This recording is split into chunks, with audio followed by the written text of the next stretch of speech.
What's going on, everybody, and welcome back to the channel. It's your boy, Oct Jordan. I'm here to break down the UFC Iowa Des Moines card, okay? Des Moines, I don't fucking know. It's out there in the Midwest, okay? Grab your corn stalks, grab your fucking tobacco pipes, grab your tractors and your overalls, because we're getting after it, baby!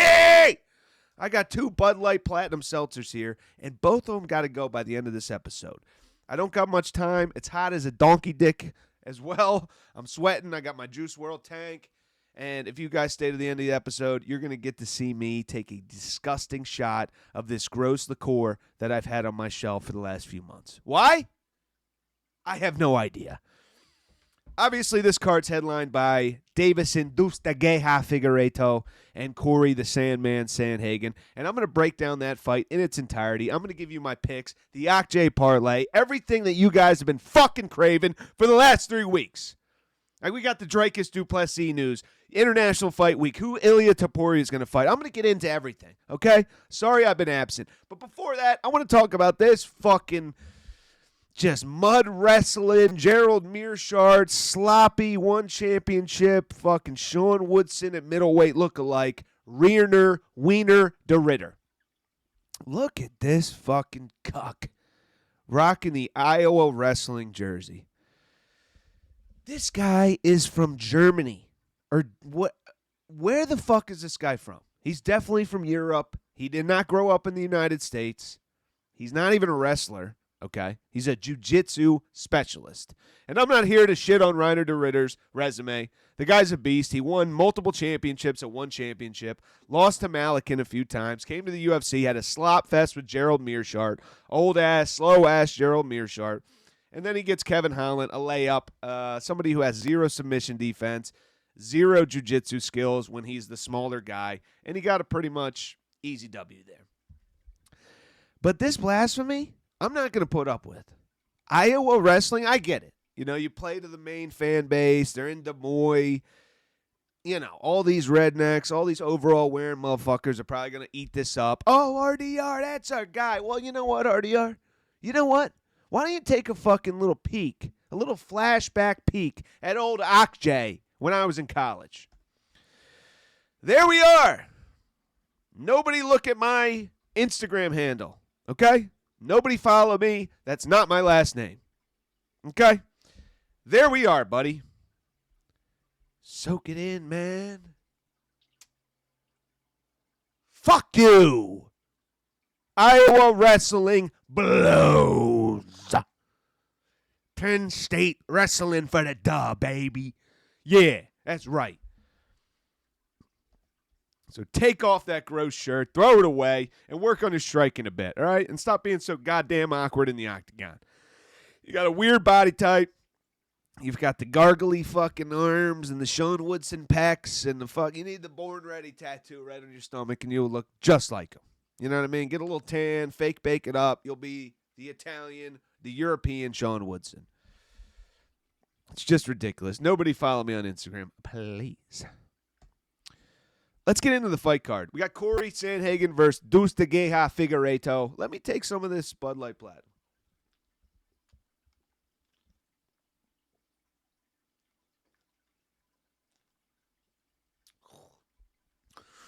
Woo! That's hard to chug. That's hard to chug. All right. Let's break down these fights. Corey Sandhagen versus Davison Figueiredo. Obviously, we know Figgy came up in weight. He's only lost to Piotr Jan at this weight class. He did not lose by stoppage to Piotr Jan. He put up a good fight. I think he won 1, maybe 2 rounds. Maybe. So he's looked good. He stopped Cody Garbrandt. He knocked down Chito Vera, the first person to knock down Chito Vera. And he looks good in this weight class. More filled out, more healthy, a lot more energy. Did not get stopped by Piotr Jan. You know, didn't really gas out. Was in the fight the whole time. Was dangerous the entire time. And then we got Corey Sandhagen, somebody who just hasn't quite been able to get over that hump. Lost to Piotr Jan for the interim strap. Lost to Aljamain Sterling in the number 1 contenders bout. Lost to Umar Nurmagomedov in the number 1 contenders bout. You know, had a boring-ass decision against Rob Font.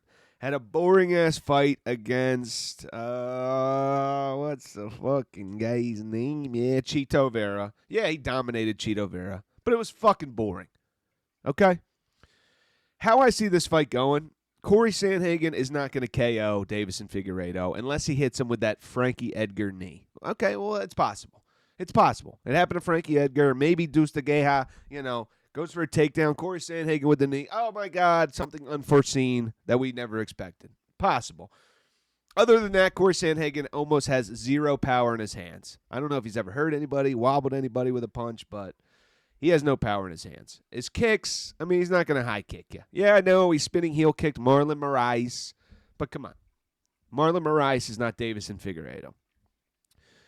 Corey Sandhagen's very technical, very well-rounded, good wrestling, good submission defense, didn't get stopped by Umar Nurmagomedov, didn't get stopped by Petr Yan, but he just doesn't quite have that finishing ability that I want to see in a 5-round main event. You know what I mean? Most of his fights, most of his wins come by decision. A lot of the times he's the technician in there. He's more fundamentally sound. He has more ways to take the fight, like the Rob Font fight. You can just lay on you. The Cheeto fight, he'll just lay on you. Davison Figueiredo is pretty much the complete polar opposite of that. All he is finishing ability. All he's going for is the big fucking punch, like the Brandon Moreno first fight when they had a draw, like the Joseph Benavidez fights, like the who else, man? Cody Garbrandt fights. He's got power. I know he's up a weight class, but he's got great jiu-jitsu, finishing submissions, and he's got bombs in his hands. We all know Figueiredo's got bombs in his hands. He dropped Petr Yan in their last fight. Figueiredo's not coming in here with the mindset of, I'm going to win a decision against Corey Sandhagen. Obviously, if he's stronger than Corey Sandhagen, he can use his grappling, he can use his jiu-jitsu, and he can steal some rounds. But that's definitely not his game plan. For Corey Sandhagen to win this fight, I see him sticking and moving on the outside, similar to what he did against Chito Vera, similar to what he did against Umar Nurmagomedov, even though he lost that fight. He was very hesitant in that fight against Umar. You know why? Because Umar's got great takedowns, Umar's very strong, and Umar's very dangerous. Very similar to Davison Figueiredo.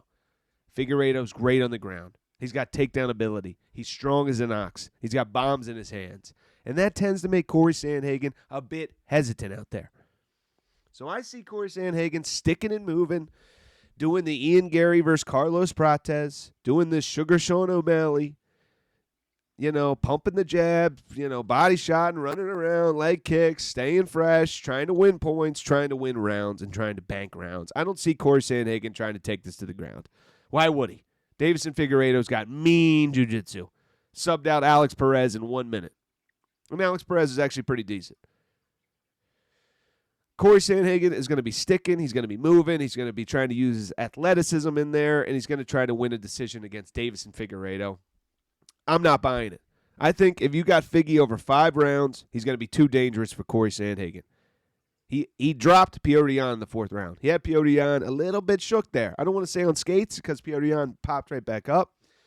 But again, if you're not getting stopped by Petr Yan, if you're knocking down Petr Yan, if you're knocking down Chito Vera, if you're submitting Cody Garbrandt, you got some fucking finishing ability, man. I think Deuce de Geha is going to be too much for Corey Sandhagen. He's going to end up getting caught in the 2nd or 3rd round. I could see Davison Figueiredo hitting Corey with a big punch, kind of wobbling him, getting him on stanky legs, the chicken dance type of thing, jumping on him, taking him down, and getting his back. Maybe starting to unload ground and pound, maybe a full mount position. Corey scrambling, similar to the Aljamain Sterling fight. He rolls over, he gives up his back. Davison Figueiredo snatches that neck. Boy, they got a war! Corey Sandhagen just doesn't have it, man. He just can't get over that hump. He doesn't have that lethality that you're looking for. I know he sent Frankie Edgar to the land of winning ghosts. I understand. But at the highest of the highest of the highest level, I'm not banking on Corey Sandhagen getting a stoppage over Figueiredo. If fucking Petr Yan can't do it, I'm not banking on Corey Sandhagen to do it. So, decision Sandhagen, not going to bank on it. Figueiredo's got too many finishing moves, too much skills. I got Davison Figueiredo finishing this fight via submission in the 3rd round. Official Oct J pick. Reiner De Ridder against Bo Nickal. You know what, De Ridder? You know what, buddy? I don't like your fucking slander, bro. Iowa wrestling. Oh, funk jujitsu. Oh, man, I'm so cool on the ground. Look at me against GM3. Get my ass kicked. We're both so tired and sloppy. Put us in a mud pit. Fucking we are, bitch. We are. Penn State wrestling. What now? Tyler Warren, number 14th overall in the NFL draft. Drew Aller going to be number 1 next year. Now what? Get at us, baby. Iowa fucking blows. Iowa hasn't won shit. So it makes a lot of sense they're going to wear that dumb T-shirt. Foreshadowing? Maybe so. Anyway, breaking down the fight. Reiner De Ridder is a jiu-jitsu specialist. We all know this. We've seen the fights. Obviously, he was a 1 championship, double champ, 2 weight classes. But then he got beaten by Malakin, Anatoly Malakin, twice. He got beaten by Malakin twice. Now, a lot of people think that's just a weight discrepancy. He was in the wrong weight class. It was a mismatch, which very well could be the case. But why did Malakin win those fights? He out-strengthed RDR. He out-muscled him. He was too physical.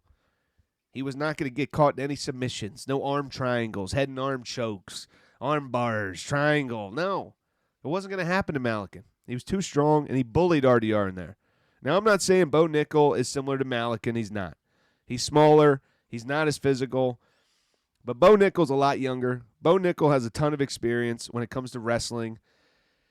And I think Bo Nickal's just a better athlete than this guy. RDR, he's like stuck in the mud. His GM3 fight, I mean, if you squinted, you really couldn't tell the difference between GM3 and him. Like, you really couldn't tell the difference.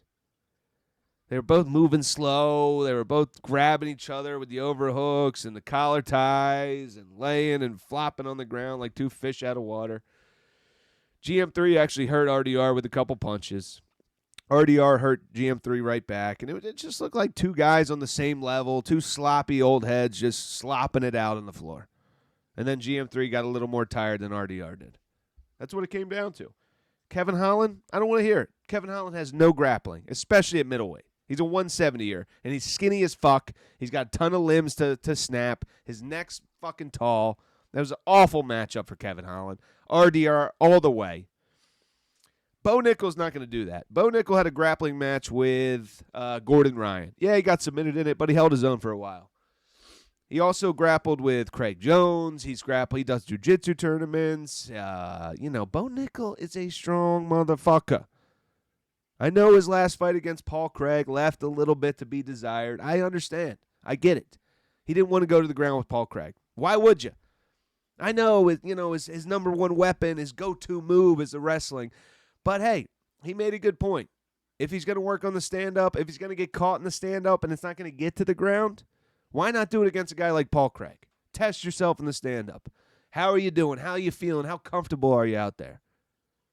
Rather Paul Craig than somebody higher level like a Hamzat. Oh, he's stuffing his takedown. Oh, Bo can't get the takedown. Now he's stuck on the feet. All right, well, at least he has a little bit of that experience.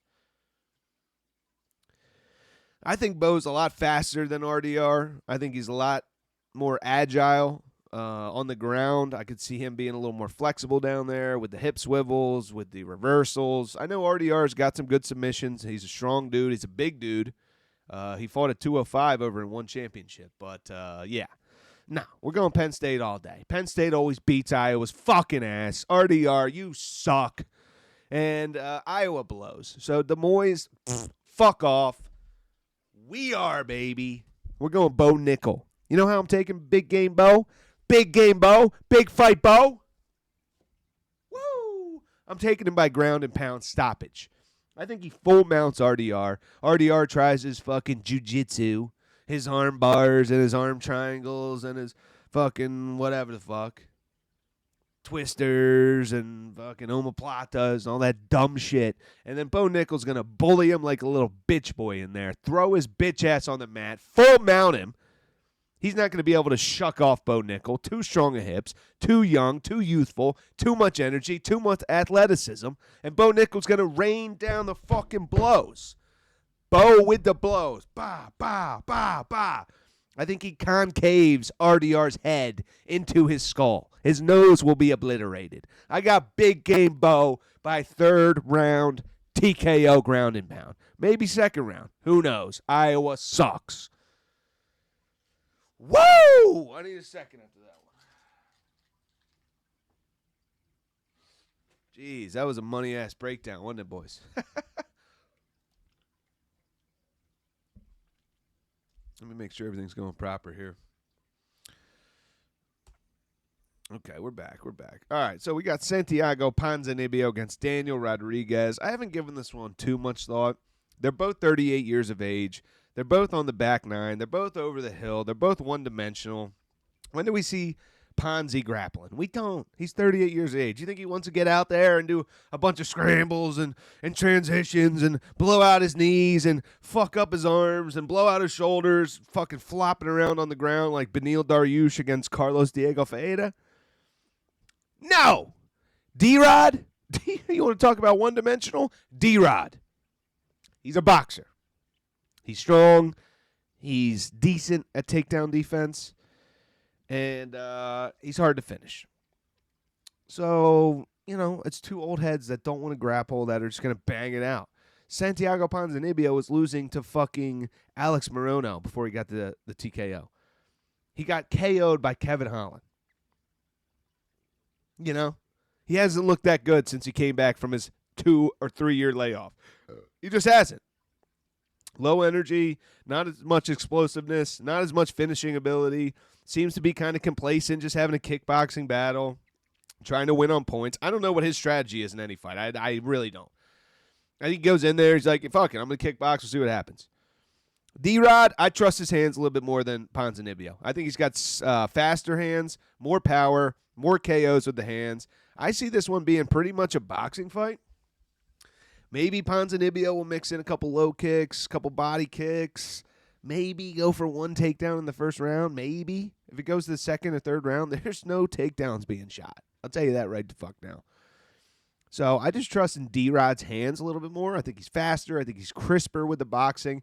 Ponzinibbio doesn't have the best chin. He was chinned, fucking face down, ass up by Kevin Holland. I don't see that happening to D-Rod if D-Rod was to fight Kevin Holland. I don't think he would go face down, ass up. So I'm going D-Rod here based on the boxing, based on the KO ability, KOing Ponzinibbio in the second round. Montel Jackson against Daniel Marcos. This is a great fight, a sleeper matchup here. I was actually just texting my boy over Microsoft Teams. We work together. They don't like us talking about non-work shit over Microsoft Teams. But you know what? Oct J's a fucking rebel. Oct J's a rebel. People say don't drink on YouTube. Don't put up your crazy takes on YouTube. Oh, rein it in, man. You curse too much, Oct J. You curse too much, dog. Shut the fuck up. It's my channel, baby. You don't like it? Fucking watch somebody else. Go watch MMA Joey talk about Russians and Dagestanis. Okay? Go watch that stupid shit. Oct J gonna turn up, turn on, and fucking show out, baby. That's what we do.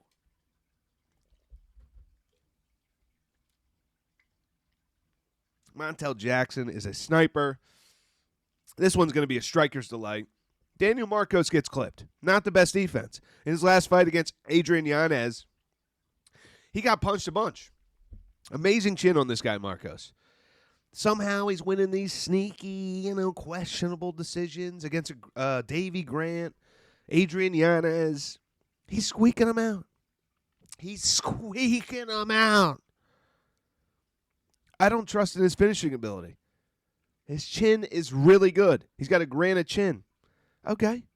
Montel Jackson puts people out cold. Stretchers people. Damon Blackshear is actually a really good prospect. Montel Jackson stretchered him. Ronnie Yaya, I know he's long in the tooth. I know he's a grappler. But he gets a hold of a lot of people. Gets them in transitions, mixing it up, fucking everything up. Montel Jackson starched him. Put him out cold. I think he's tied for the most knockdowns in bantamweight history. And the guy fights once a year. Once a year. He has the same amount of knockdowns as Piotr Yan. It's insanity. I'm going Montel Jackson. I think Daniel Marcos gets hit way too much. Montel Jackson hits different. He's a sniper out there. And he's going to catch the chin of Daniel Marcos. Daniel Marcos likes to win by decision, likes to be active. He's very technical. He's fast. He's got good hands. I don't think he's as lethal. Could he win a decision here? Yeah, he could win a decision. Montel Jackson has taken long layoff after long layoff after long layoff. Daniel Marcos has been pretty active, and he's always active in the fights, throwing a lot of volume out there. And that's how he's been taking these decisions. I just think he's too open defensively. Montel Jackson's a sniper. I see Montel Jackson starching this motherfucker out cold round 1. That's the pick. That's the pick. Cameron Smotherman, Surrey City, don't really have a great read on this fight. Both guys prospects. Smotherman came in. He fought Jake Hadley. Looked pretty good. City has looked 50-50. Won a couple questionable decisions. Lost the decision. I think it's going to be City trying to outpoint him, kickboxing him on the outside. Smotherman trying to go for takedown. Smotherman trying to go for the big punch. And it just comes down to if Smotherman can take down City, get some control time, get some ground and pound in, and not let City control the fight. That's what it comes down to. This City guy doesn't really seem to have much power, doesn't really seem to mix it up too much with flying knees, elbows, spinning attacks. It's pretty basic shit out of City. So, but Smotherman, he's really inexperienced. It's only his second UFC fight. I think he lost on Dana White's Contender Series. So I'm going City by decision. I would stay away from it. Jeremy Little Heathen Stevens, baby. We're from the slums. We're from the slums. Joe Pyfer, your hair fucking sucks. Go up to Turkey? You gonna go up to fucking Turkey and get hair plugs and think you're the man, dude? Grow out your shit, get a little faux hawk, and you think you're the fucking man? This is Little Heathen Stevens. Broke Josh Emmett's fucking face. Broke Josh Emmett's fucking face, bro. KO'd a million fucking people. All right? Put some respect on his name, Joe Pyfer, with your fake-ass hair. Even though Joe Pyfer's from Philly, show out, turn up. I don't know where my Penn State ball went. Whatever. Jeremy Stevens, he's been boxing and bare-knuckle fighting. How much grappling has he been doing? How much has he been, really crafting the jiu-jitsu, the wrestling defense, the get-ups, the sweeps, this type of shit. Mason Jones, yeah, he lost twice in UFC, got cut, went to Cage Warriors. Now he's on a 4-fight stoppage streak, I believe. Maybe it was a little too early for him. And he fought great competition when he was in the UFC. Let's take a look at his UFC fights. I mean, he fought Ludovic Klein, the highlight, lost by decision. Ludovic Klein is fighting like number 7 in the world, Mateusz Gamrot. And he lost by decision. Looked pretty good. Could have won the fight easily. Who's the other guy he fought in the UFC?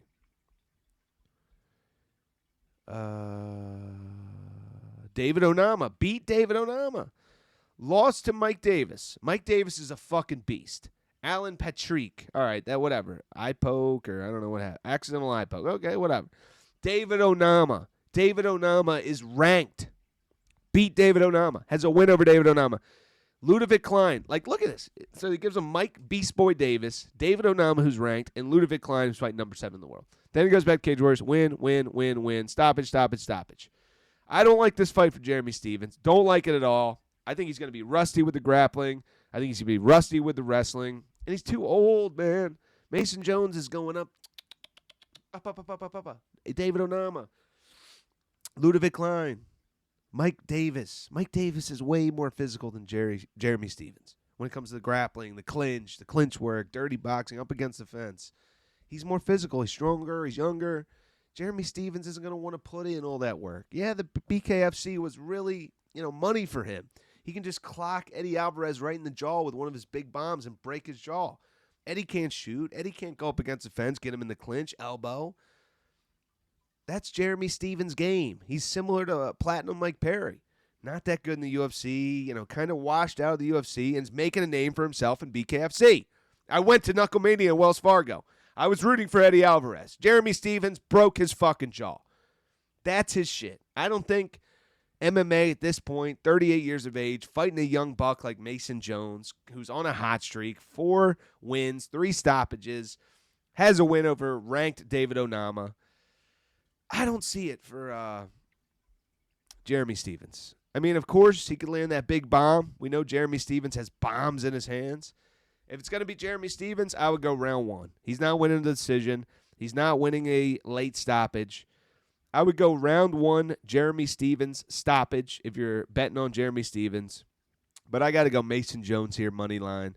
I think he gets it done. I think he controls Jeremy Stevens, outpoints him, and I'm taking Mason Jones by decision.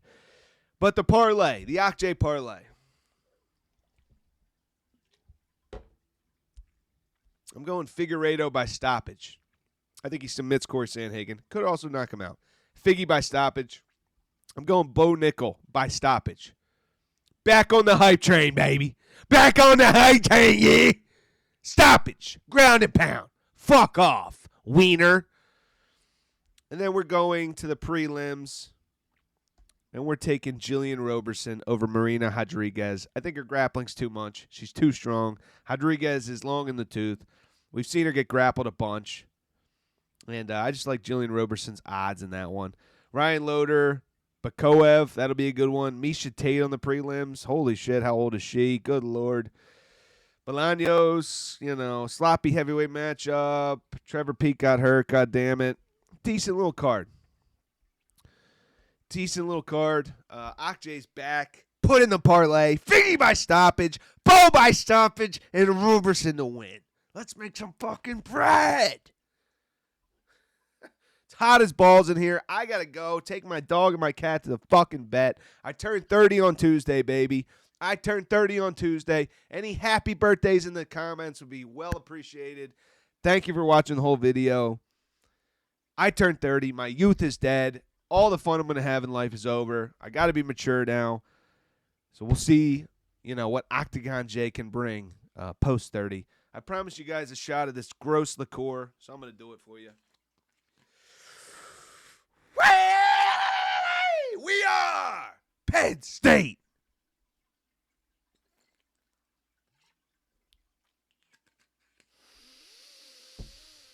Till next time.